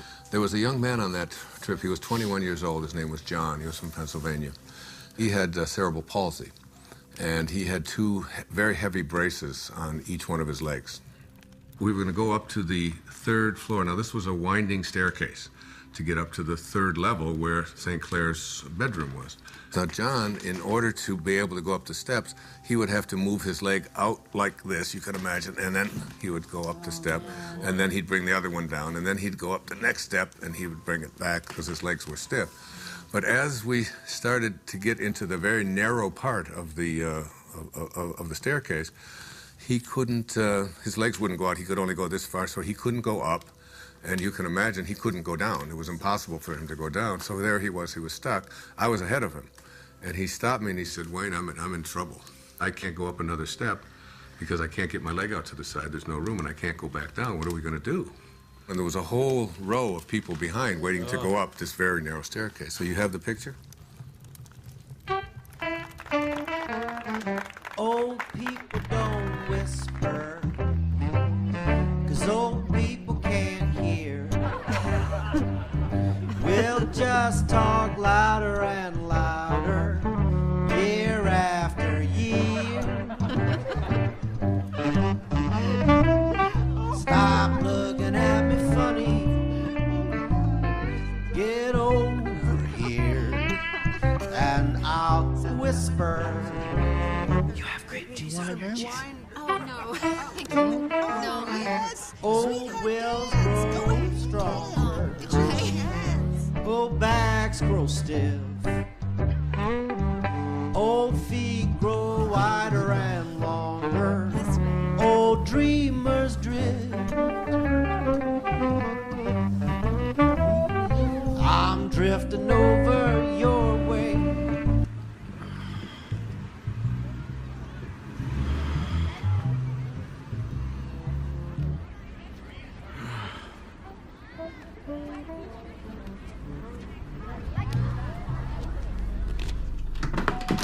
Denise?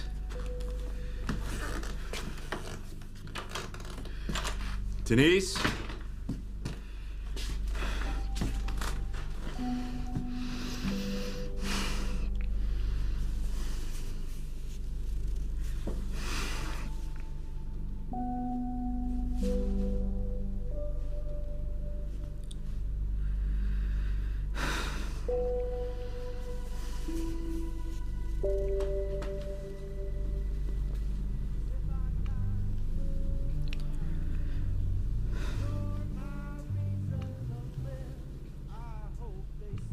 So I said to him, without even thinking, John, what I want you to do is just strap yourself on over my back and put your arms around my neck and just lean over and I will carry you up these steps.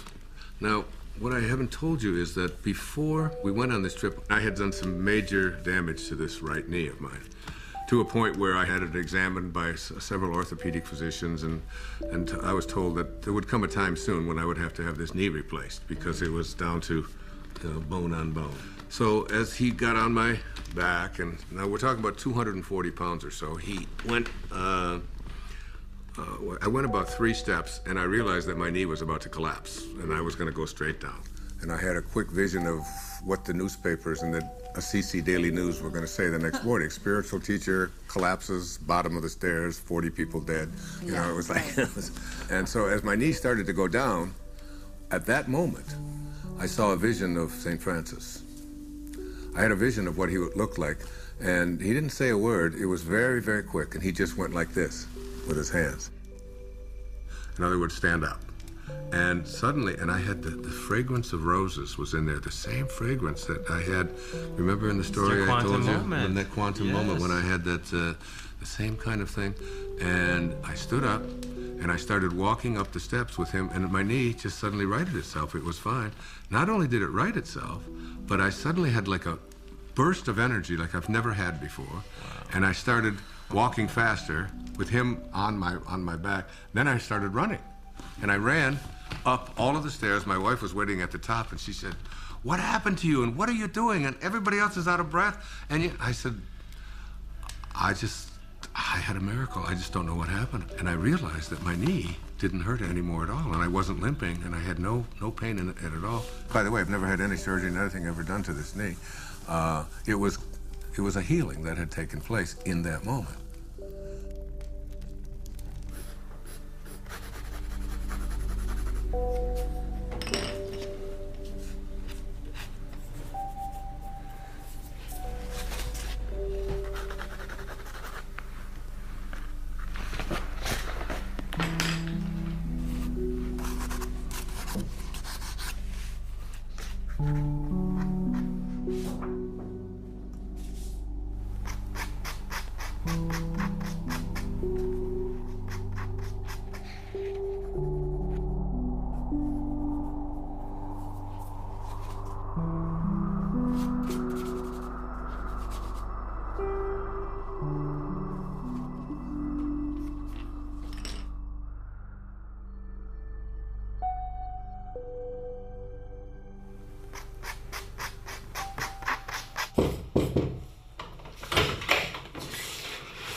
Hey, you coming to bed? Yeah, I'll be there in a minute. What you been doing? Oh. I thought you were gonna take a shower. I did. And your clothes?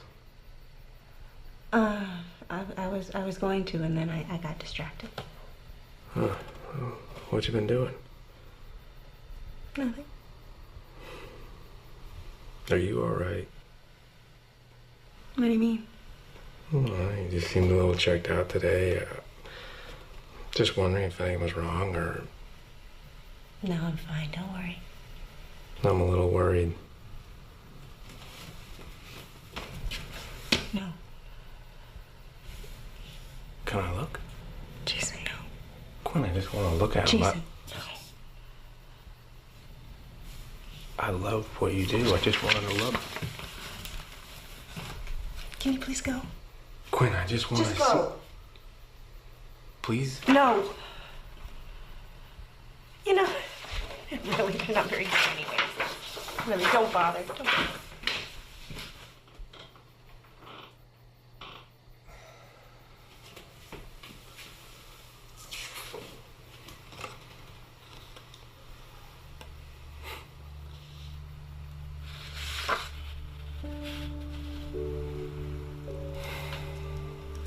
Later on, I started to talk about this miracle, but the thing that I did was, when people would ask me, why do you think it happened to you?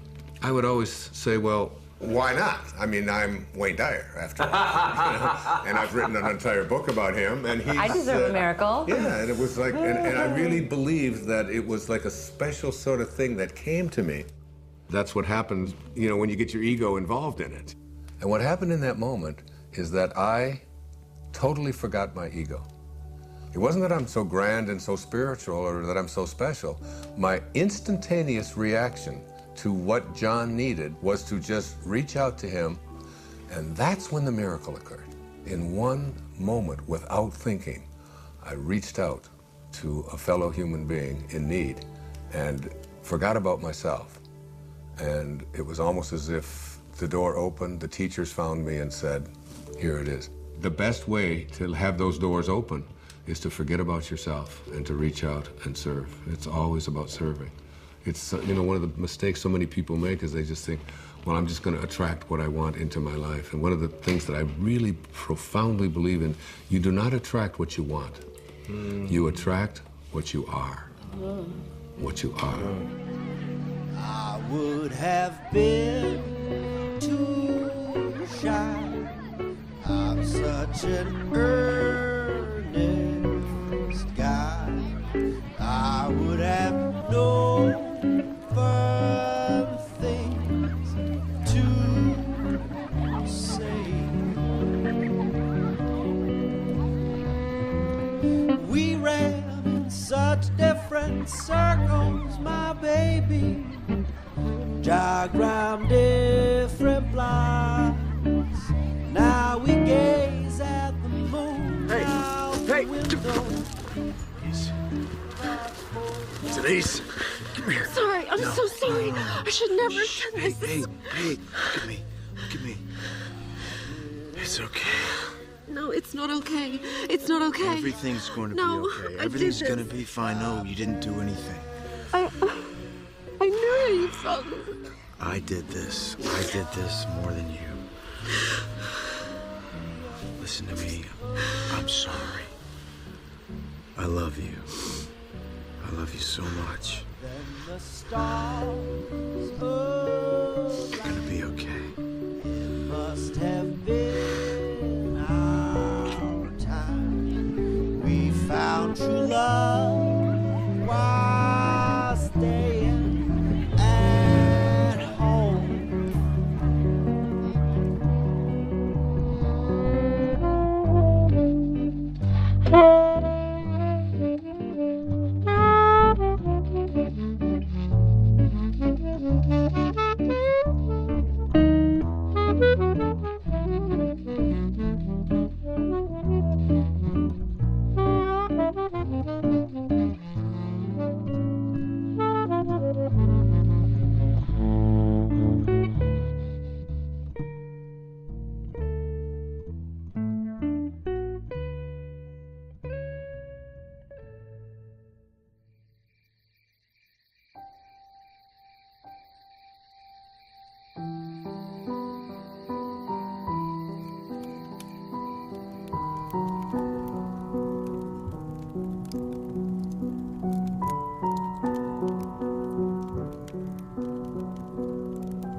Don't stop. That was great. Thank you. What brings you out so late? Or I should say so early. Just couldn't sleep. You having trouble with the filming? No, that's fine. Filming's easy. It's my business I can't handle. Hey, do you know chopsticks? I used to. Ha! Makes me think of being a kid. When I was idealistic. Back when I thought I'd make a name for myself. Oh, hey, don't say that. You have a name. More like a household name. More like Scorsese or Tarantino. Well, hang in there. Anything can happen. Why does it have to be so hard? One minute I have the funding to make my movie, the next I don't. Can't get the money without the talent, can't get the talent without the money. And then they pulled it all out from under me. I don't own it anymore. Seriously thinking career change. That's a good sign. What is? You're giving up. That's good. How do you figure? You can't force these things. Right. And again with the magic thing. What's the matter? What's that? You know, I don't know why I'm telling this to the janitor or whatever you are. I do a lot of things around here. Believe me. play a damn good piano, though. You should think about doing that full time. Well, for a while I thought I would. Yeah, what happened? Well, I started playing when I was very young. I was a natural. And then I got older and I became more aware of people watching me play. And then I started to play more for them than for myself. And then I got very scared that I would disappoint them. So I did. Did what? I disappointed everybody. I would be very clever. I'd go to a recital and I would just play a couple wrong notes on purpose as a test to see if they would still love me the same way. And basically they didn't. It was a long time before I touched a piano, which is it's crazy when I think of how much I enjoy playing. Yeah, I was just thinking that. This would sit for years. I wouldn't touch it. I wouldn't even notice it. But you're a piano player. I don't get it. You don't get that? How could you ignore what's right in front of you? Busy doing other things. You should understand that. That way. Yeah. Hold that thought. You hear that? I don't hear anything. Listen. Listen.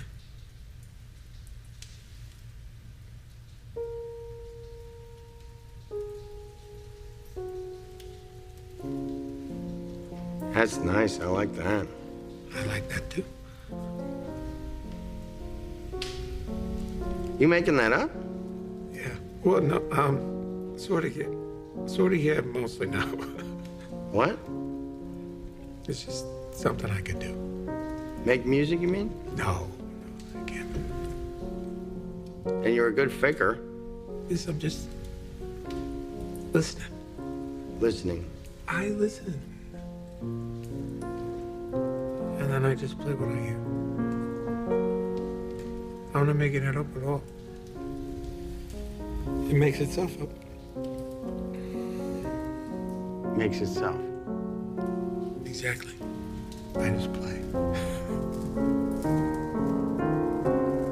Sometimes all you gotta do is just show up, pay attention, and music happens. Your music happens.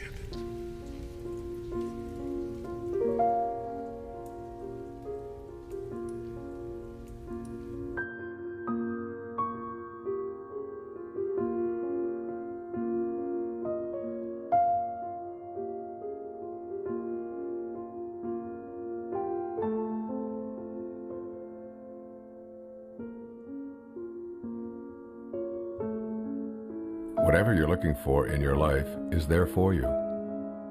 It will show up where and when it's needed. It's always in your mind.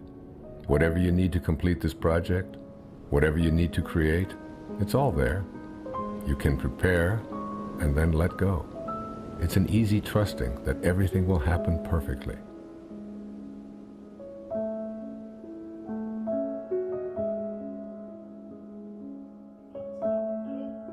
Bend forward to your lower spine.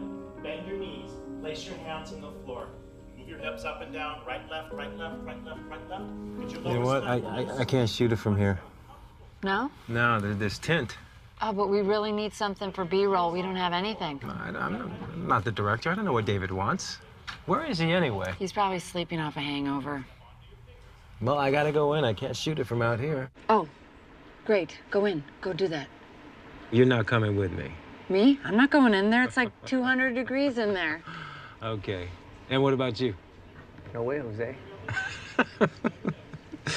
I had better get a bump for this. Mm-hmm. You're my hero. Okay. You guys suck.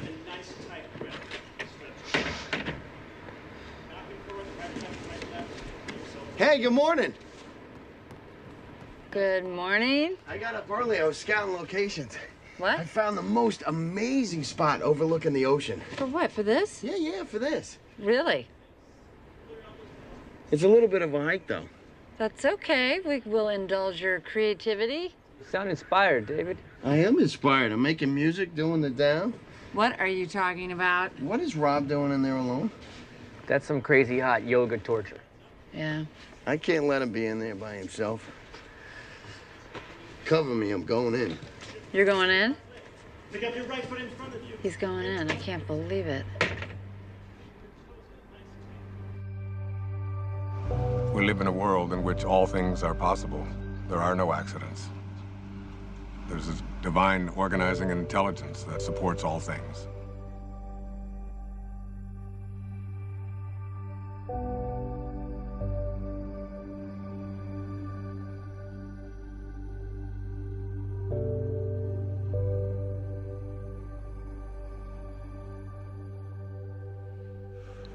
I think you have to get to the place where you're no longer focused just on yourself. And the things that you really want for yourself, you begin to say, how can I want them more for someone else than I want them for me? And that's God realization.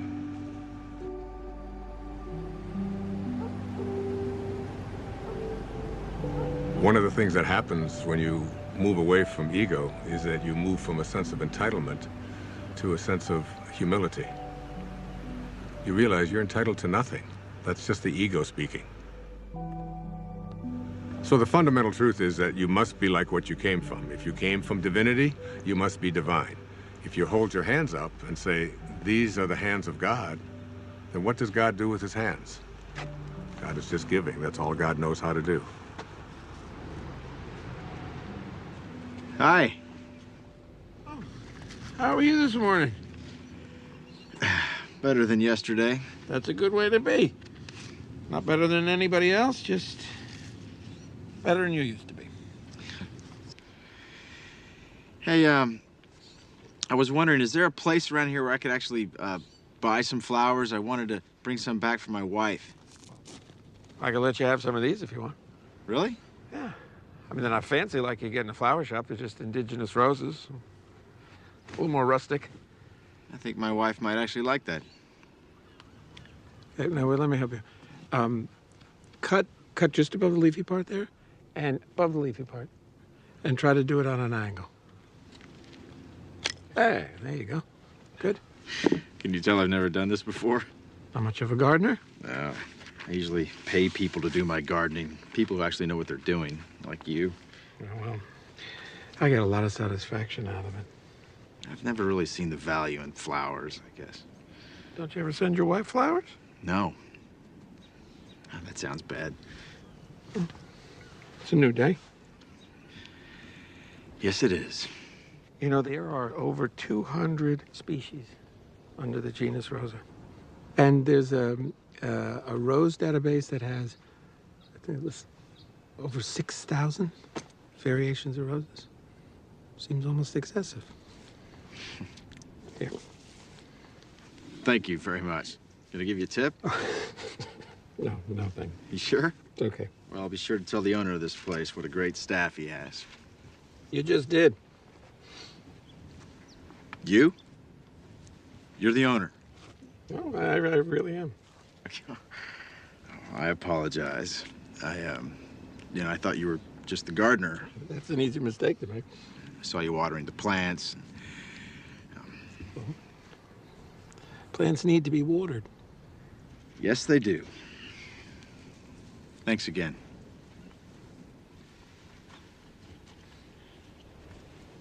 Can I ask you a favor? Yeah, sure.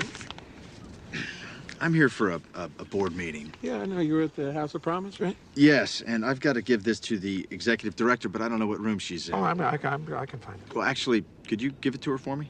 Yeah, sure. Is it important? No, it's just some papers. Okay, yeah. And if you could give it to her this afternoon, after I've left. Yeah, I can do that. Appreciate it.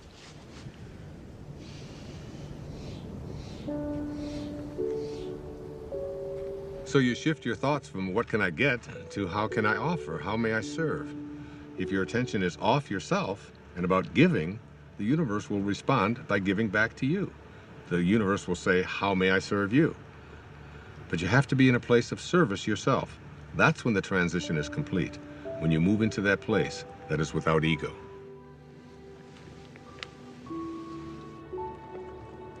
Hey there. Hi. Missed you yesterday. Had a great game. Yeah, got stuck in town. Yeah, I understand. Things come up. Yes, they do. How'd the meeting go? Nothing changed. They still need the money. But once they get the money, we'll see who gets the contract. See you in the city. All right, see you. Not so fast. Don't tilt it. No, we don't want to crush the flowers. That's very good. Oh, I'm telling you, you don't want to know how much these flowers cost. You know, it's the same florist the mayor uses. Now, oh, be careful, please. Thank you.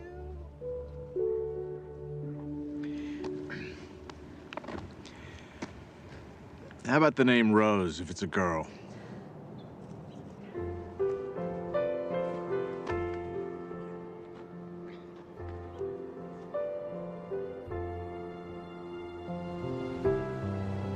As we move into the meaning phase of life, it's not as if you no longer are ambitious. It's that you have ambition with meaning. You're ambitious about other things. So now your ambition is transformed into purpose, and you have to learn to become the observer and to step back. You begin to live in process, trusting where your source is taking you. You begin to detach from the outcome. And that detachment allows you to no longer be fighting. It allows things to just come to you.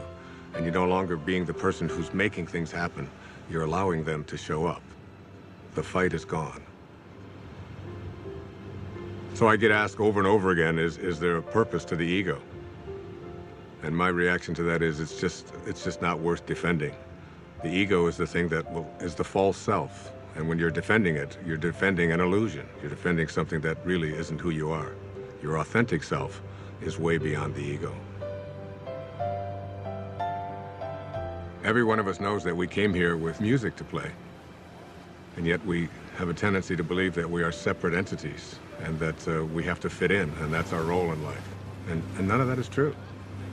The shift can happen in many ways. It can be just a comment. It can be a coincidence that occurs, a particular event that you weren't expecting. It can be anything at all. But the result is always the same. You begin to realize that you're not here to push life, to make it a struggle all the time. You're here to enjoy and to be living in peace.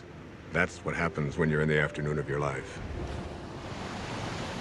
I was just thinking about all the things I have to do to pack us up to leave. Oh, yeah? I'm like a walking to-do list. I think 90% of my day is spent managing everyone else's life and all their problems. Uh-oh. You are very appreciated. It's not what I mean. I love taking care of you and the boys. I do. I love my family, but... But? When I paint, I go somewhere. I feel connected. I feel blessed. And you're good at it.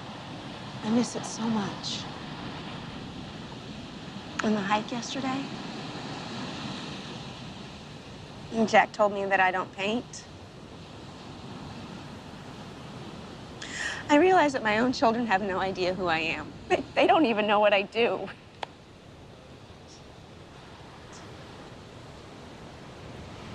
So do it. Really?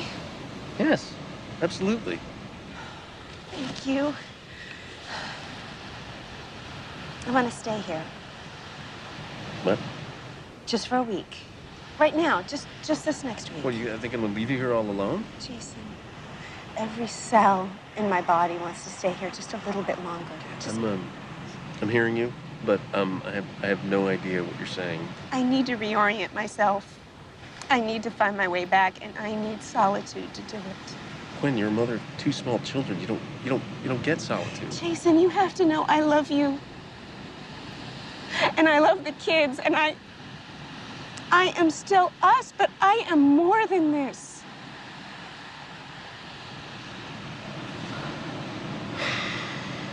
Okay. There's just one problem. See, I don't know how to do what you do. You'll be great. It's just for a week. You'll survive. And then we go back to normal. I don't know about that. Oh, you're good at this. Oh, that's not fair. You know what you're gonna get good at? What? Laundry. I see lots of laundry in your future. That's great. That's great.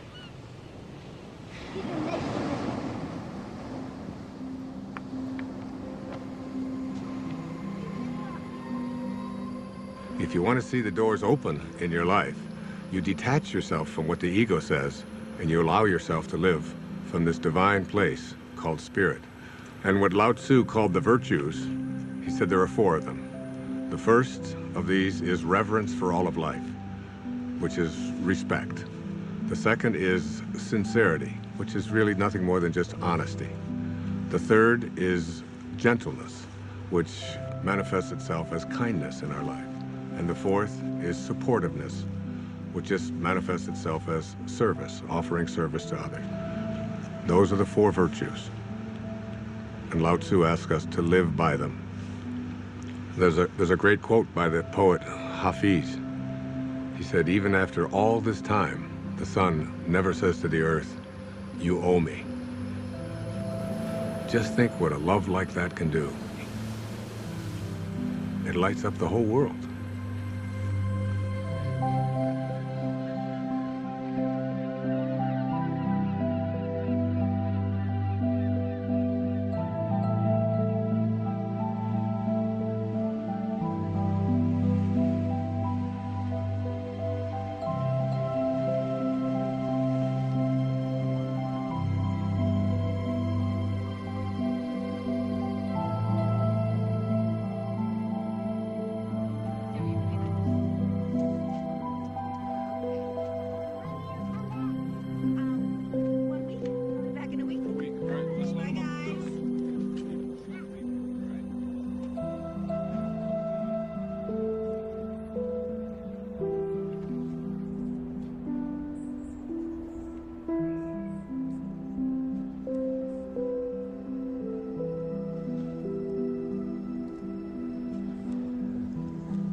Oh, David. Hey. Hi. How you doing? So did you get everything you need? I think I got even more than that. Really? I'm actually inspired. I was looking at some of the footage. I'd love to do something with these interviews, something creative. Like what? Well, this place. There's something happening here. What you're talking about, the people, themes, I think I can really do something with Wait a second. I thought you were just a technician on this shoot. Isn't that what I heard you say before? I guess not. I think I'm getting it. Well, you know, David, the point is we're all going to get it. Ultimately, we're all going to get it. There's a great line from A Course in Miracles where Jesus says, if you want to be like me, knowing that we are alike, I will help you. If you want to be different than me, I will wait until you change your mind.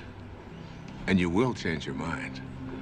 And really, isn't it the ultimate thing is, why should we have to die in order to get it? We ought to be able to get it while we're here. It's been a pleasure. Thank you, my friend. God bless you.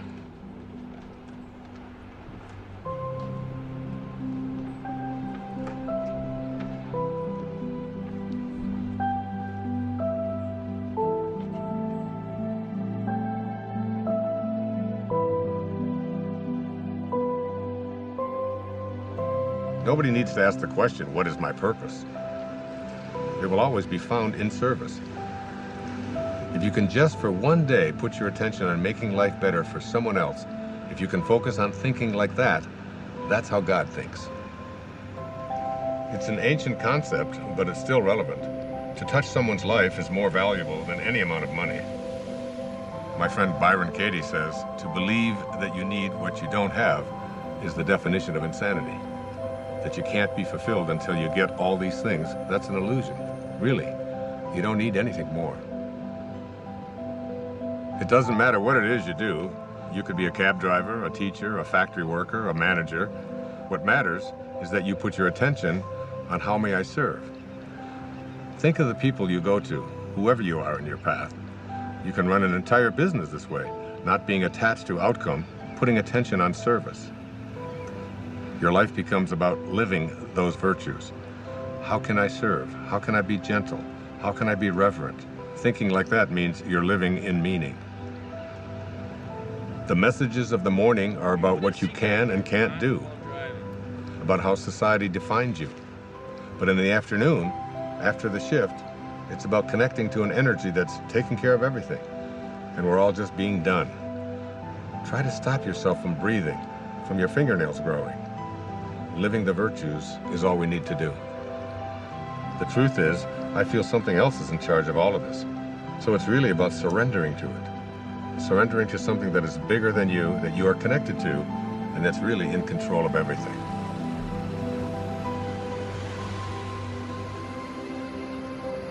There's a place deep within us that wants to feel fulfilled, that wants to know that my life has made a difference, that I've left this place, this planet that I've lived on, better than when I arrived, that someone's life has been profoundly touched because of my existence. We all want that. It's not about age or about finding yourself. Wherever you are, at whatever age, you're only a thought away from changing your life.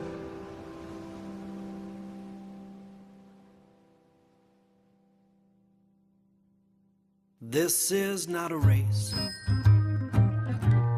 You don't have to run. You might even slow it down, take a look around instead of chasing everyone. Nothing to prove, no point to make. If when it's said and done, you know in your heart that your song is sung. Don't go with your song still inside you. Let it guide you every day. We all know that it's good to be humble, but don't mumble your life away. You could lose it all. You would still feel like you'd won. You might fall out of the sky, learn to fly just by reaching for the sun. No need to fret, but by regret. If when it's said and done, you know in your heart that your song is sung. Don't go with your song still inside you. Let it guide you every day. We all know that it's good to be humble, but don't grumble your life away. A little teamwork now. La la la la la. La la la la la. Low la low la low. Low la low la low. La la la la la la la. La la la la la la la. Low la low low low low. Low la low low low low. Rubber da scrub. Hobba de hobba do. Hooba da hooba da hooba de hub. Hooba de hooba de hooba de ho. Don't go with your song still inside you. Let it guide you every day. We all know that it's good to be humble, but don't fumble, don't grumble, don't mumble your life away.